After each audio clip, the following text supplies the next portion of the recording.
John Cena vio a un hombre con una niña pequeña. Sintió que algo no andaba bien, y en ese mismo instante se dio cuenta de que estaba a punto de descubrir un secreto que lo cambiaría todo. El sol de mediados de septiembre caía sobre Dallas, Texas, con una intensidad implacable. John Cena bajó el parasol de su Camaro mientras se detenía en el estacionamiento de Target, eligiendo deliberadamente un lugar alejado de la entrada para evitar la multitud bulliciosa. Después de un intenso entrenamiento matutino y varias llamadas de negocios sobre proyectos próximos, solo necesitaba comprar agua embotellada y barras de proteína antes de volver a casa. Un recado simple: entrar y salir. Salió de su elegante vehículo negro, y el calor lo envolvió de inmediato como un oponente de peso pesado. Mientras se dirigía hacia la entrada de la tienda, algo llamó la atención de su ojo entrenado. Cerca, de una minivan desgastada, una niña pequeña, no más de 6 o 7 años, apretaba contra su pecho un peluche. Su lenguaje corporal irradiaba incomodidad. A su lado, un hombre con sudadera con capucha a pesar del calor de Texas le hablaba con una agresión apenas contenida. John disminuyó el paso, con instintos perfeccionados tras años en el ring y en rodajes que le alertaban de que algo no estaba bien. La interacción carecía de la dinámica natural entre padre e hija, sin calidez, sin familiaridad reconfortante. Los hombros de la niña estaban tensos, sus ojos bajaban la vista y su pequeño cuerpo parecía vibrar de miedo. Fingió revisar su teléfono mientras los observaba de reojo. De repente, el hombre arrebató el peluche de las manos de la niña y le sujetó la muñeca, tirando de ella bruscamente hacia la minivan. El pulso de John se aceleró. Años de interpretar héroes en la pantalla le habían agudizado para detectar el peligro en la vida real, y todo en esa situación se sentía mal. John se acercó, manteniendo una actitud casual que desmentía el torbellino de pensamientos que pasaban por su mente. Cuando la niña lo vio, algo cambió en su expresión.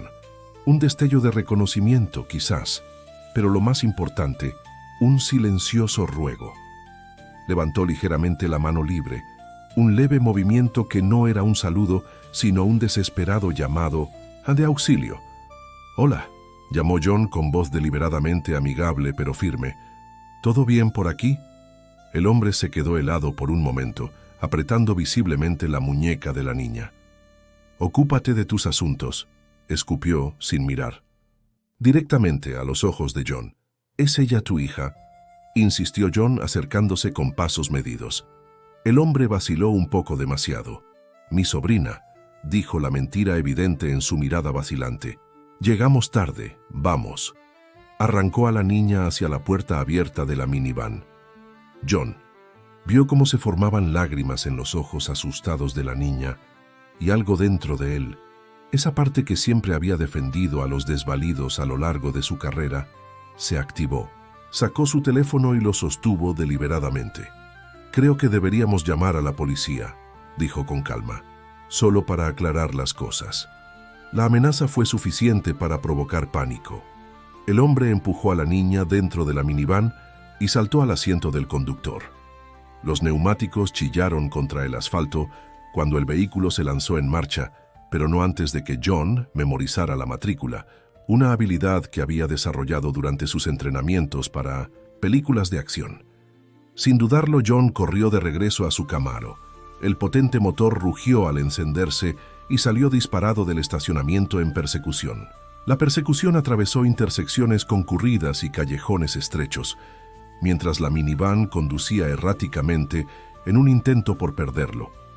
John se mantuvo concentrado, con las manos firmes en el volante, mientras la adrenalina recorría sus venas.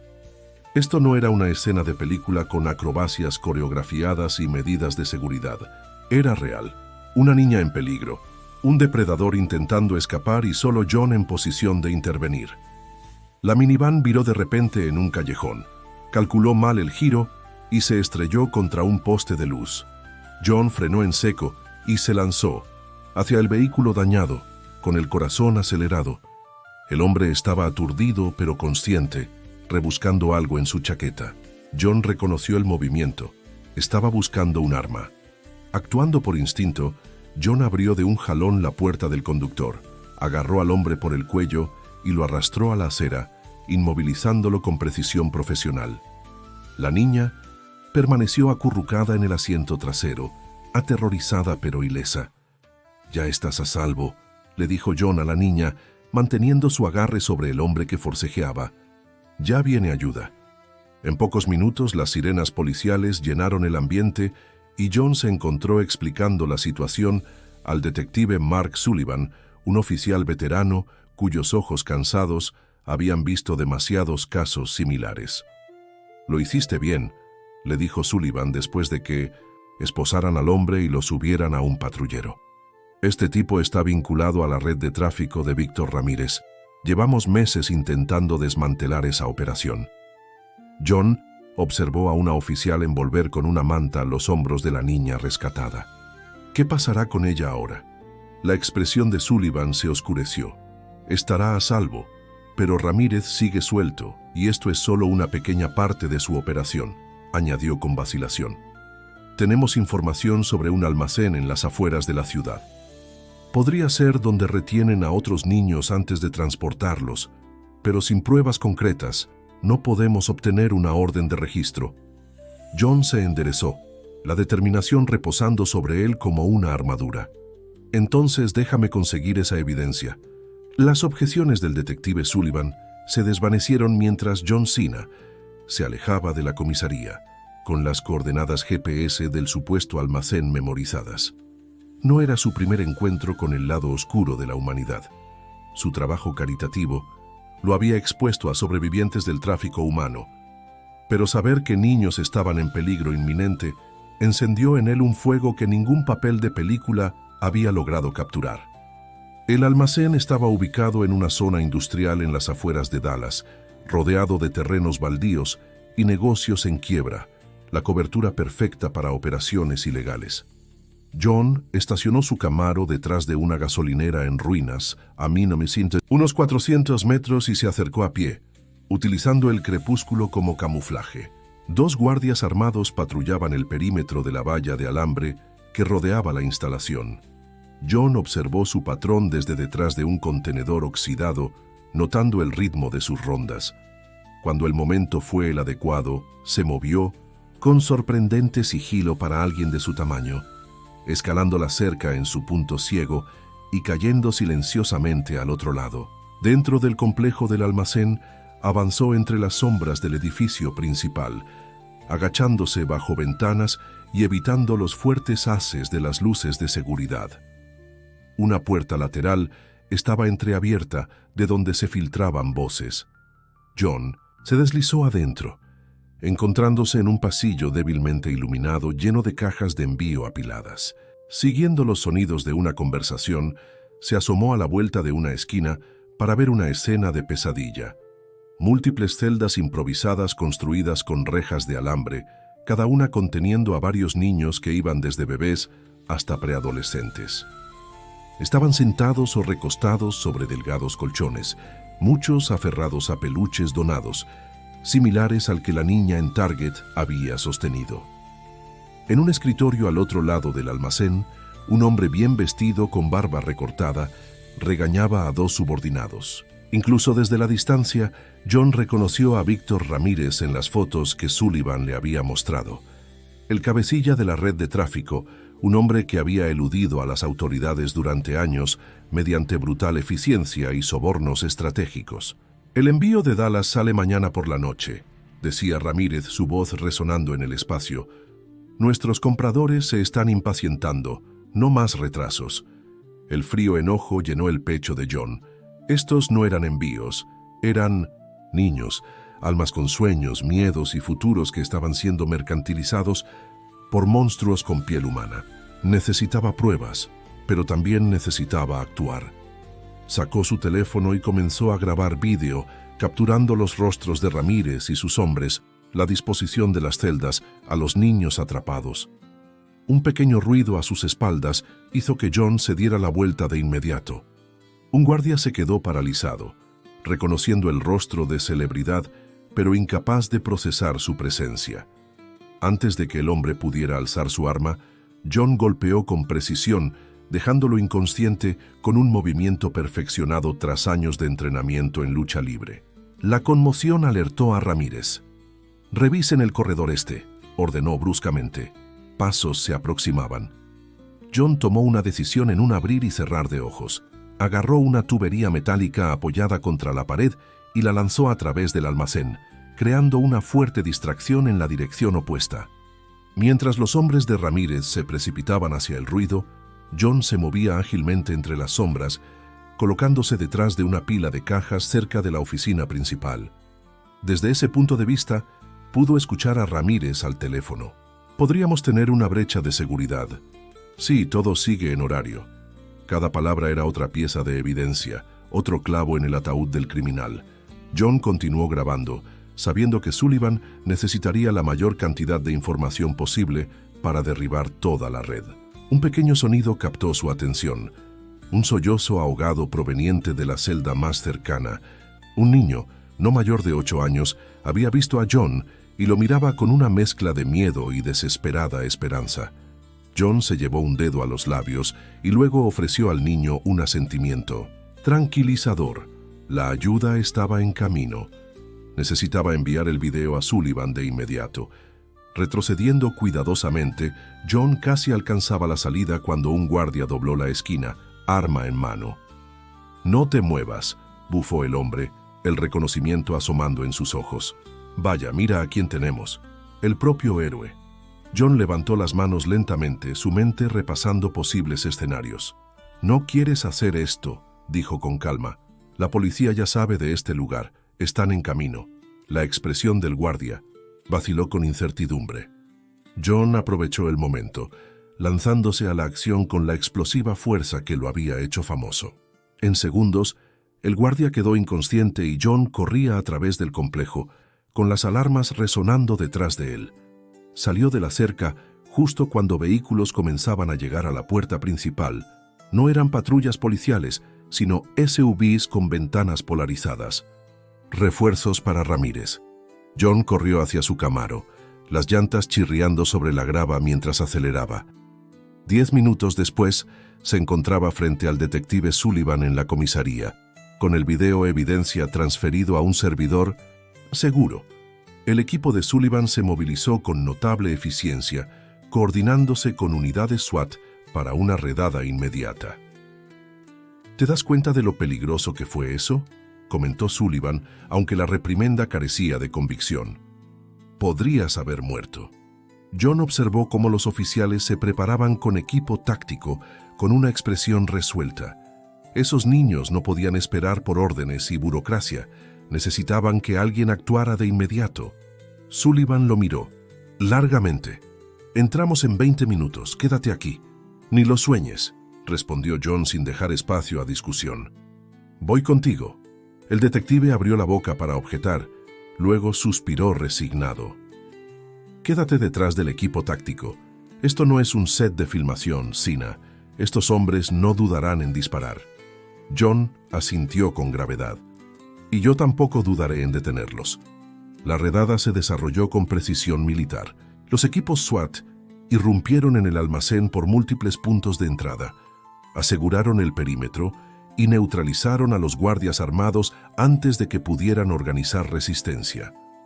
John se quedó junto a Sullivan, siguiendo la brecha inicial para ayudar a los niños, muchos de los cuales estaban demasiado aterrorizados para reaccionar a los oficiales. Víctor Ramírez fue acorralado en su oficina, intentando borrar archivos de una computadora cuando John y Sullivan entraron. Los ojos del criminal se abrieron en reconocimiento antes de entrecerrarse con odio.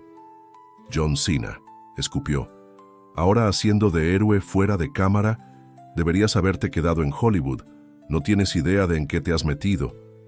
Sullivan dio un paso adelante con esposas en la mano. «Víctor Ramírez, estás arrestado por tráfico de seres humanos, secuestro, extorsión». Ramírez se lanzó de repente, revelando un arma oculta. John reaccionó con velocidad instintiva, derribando al hombre antes de que pudiera disparar. Se estrellaron contra el escritorio, forcejeando por el control. A pesar de su ventaja física, John se enfrentó a un oponente impulsado por la desesperación y la rabia. Un dolor agudo explotó en su costado. Ramírez había sacado un cuchillo escondido. John ignoró la herida, concentrándose en inmovilizar los brazos del traficante. Con un último impulso de fuerza, logró derribar a Ramírez al suelo, permitiendo que Sullivan le pusiera las esposas. «Se acabó», dijo John, respirando con dificultad mientras se ponía de pie. La sangre se filtraba por su camisa, pero su atención ya se dirigía a los niños que los oficiales y trabajadores sociales sacaban de las celdas. El niño que había visto a John antes se soltó de su grupo y corrió hacia él, rodeando su cintura con brazos delgados en un abrazo feroz. «Sabía que eras real», susurró el niño. «Les dije a los demás que vendrías». John se arrodilló para ponerse a la altura del niño, momentáneamente abrumado por la confianza reflejada en su mirada. «Ya estás a salvo», le prometió. «Todos ustedes lo están», mientras los paramédicos atendían su herida por cuchillo. John observaba a Sullivan coordinando la operación, asegurándose de que cada niño fuera contabilizado y atendido correctamente. La evidencia recuperada de las computadoras de Ramírez conduciría a más arrestos en varios estados, desmantelando una red que había operado impunemente durante años. «No podríamos haber hecho esto sin ti», admitió Sullivan, uniéndose a John mientras se procesaba la escena. «Aunque aún así, preferiría que los civiles no se lanzaran en investigaciones de justicieros». John esbozó una sonrisa cansada. «Considéralo una aparición especial de una sola vez». Esa noche, mientras daba su declaración oficial en la comisaría, se le acercó una trabajadora social con una cara familiar, la niña del estacionamiento de Target, aquella cuya súplica silenciosa lo había puesto en movimiento. Ella apretaba contra su pecho un nuevo peluche, esta vez un tigre de felpa con patas desproporcionadas. «Pidió verte antes de ser llevada a un centro de emergencia», explicó la trabajadora social. «No ha hablado mucho, pero quería agradecerte». La niña se adelantó tímidamente y sorprendió a todos extendiéndole el tigre a John. «Para ti», dijo con voz casi inaudible, «para protegerte también». John aceptó el regalo con la solemnidad que merecía, con la garganta apretada por la emoción. «Gracias», respondió, «lo llevaré conmigo». Mientras la trabajadora social se llevaba a la niña, John se volvió para encontrar a Sullivan observándolo con un nuevo respeto. «¿Sabes?», dijo el detective pensativo, «podríamos usar a alguien como tú como consultor para nuestra unidad de crímenes contra la infancia. Alguien que note lo que otros pasan por alto». John miró el tigre de peluche en sus manos, recordando los roles que había interpretado a lo largo de su carrera. El héroe de acción, el comediante, el duro con un corazón de oro. Ninguno se comparaba al impacto real de las últimas 24 horas. «Lo consideraré», dijo, y lo dijo en serio. El Palacio de Justicia del Condado de Dallas vibraba de tensión en la mañana del procesamiento de Víctor Ramírez. Habían pasado 3 meses desde la redada en el almacén, meses llenos de investigaciones adicionales, arrestos de asociados de Ramírez y arduo trabajo para reunir a los niños traficados con sus familias o ubicarlos en entornos seguros. John Cena se encontraba en la galería. La cicatriz en su costado era un recordatorio menguante de su enfrentamiento con Ramírez. A su lado, el detective Sullivan, quien se había convertido en algo así como un amigo durante el caso en curso, observaba mientras Ramírez entraba esposado, con su elegante traje y actitud confiada, contrastando fuertemente con las cadenas que le adornaban las muñecas. «¿Cómo va lo de la consultoría?», preguntó Sullivan en voz baja mientras esperaban el inicio de la sesión. John se inclinó hacia el micrófono, la cicatriz en su pecho oculta bajo su traje, pero la de su rostro visible para todos. Un recordatorio permanente de su batalla en el complejo de Brennan. Lo que comenzó como un encuentro fortuito en el estacionamiento de un Target reveló una empresa criminal internacional protegida por la riqueza, el poder y la corrupción institucional. Declaró con la misma convicción que alguna vez entretuvo a millones. Pero también reveló algo aún más importante, que la acción individual importa, que notar lo que está mal y decidir intervenir puede salvar vidas.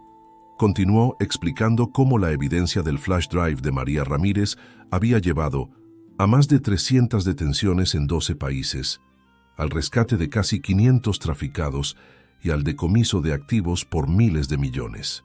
La investigación había descubierto corrupción en la policía, en la patrulla fronteriza y en la política, llevando a una iniciativa integral de reforma. El sistema falló con estos niños, concluyó John, pero personas individuales dentro de ese sistema se negaron a aceptar ese fracaso.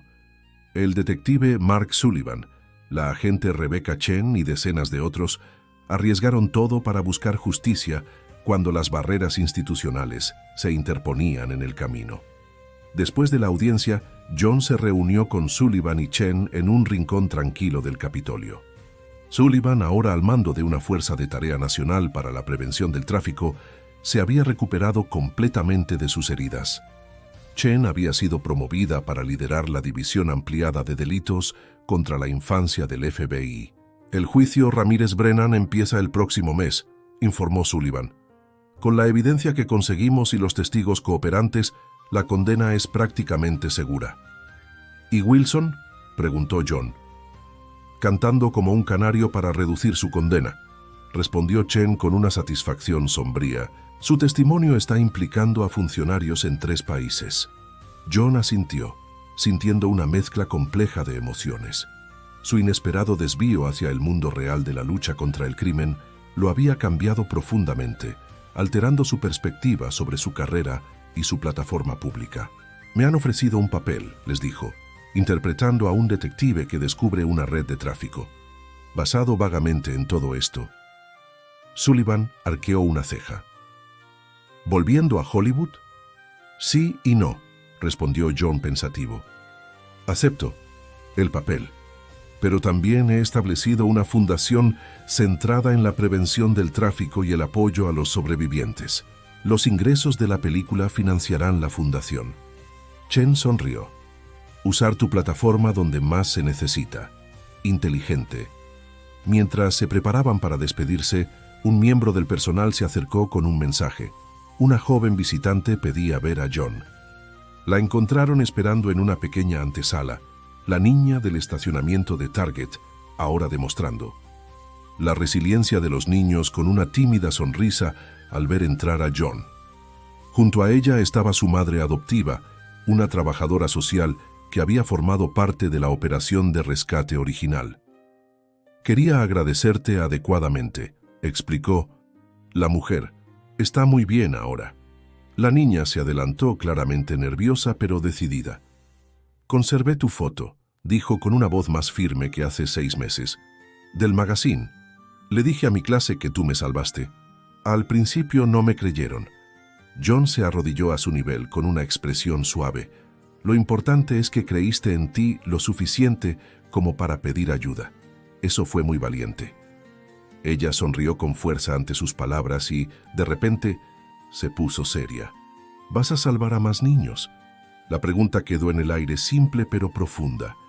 John pensó en la fundación que estaba construyendo, en la campaña de concienciación que se lanzaría el próximo mes, en las reformas políticas que su testimonio había apoyado. Voy a intentarlo, prometió. No solo yo, sino con la ayuda de muchas personas. Pero sí, ese es el plan. Más tarde, al salir del Capitolio, John se detuvo en los escalones observando a turistas tomarse fotos y a grupos escolares recorrer los terrenos. La vida normal continuaba mientras en las sombras las batallas contra las redes de tráfico humano seguían. Su teléfono vibró con mensajes de su agente, preguntas sobre próximos proyectos, solicitudes de apariciones, ofertas de patrocinio. El ritmo familiar de la vida de celebridad lo llamaba de vuelta al mundo que conocía. Pero John Cena había cambiado. Había vislumbrado un tipo diferente de heroísmo al que no correspondían las escenas de guión. Uno con riesgos reales, consecuencias reales y un impacto real.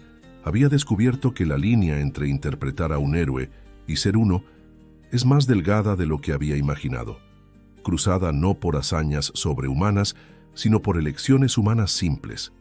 Notar, preocuparse y actuar. Al bajar los escalones, hacia su coche, un reportero lo llamó. «Señor Cena, ¿qué sigue para usted?»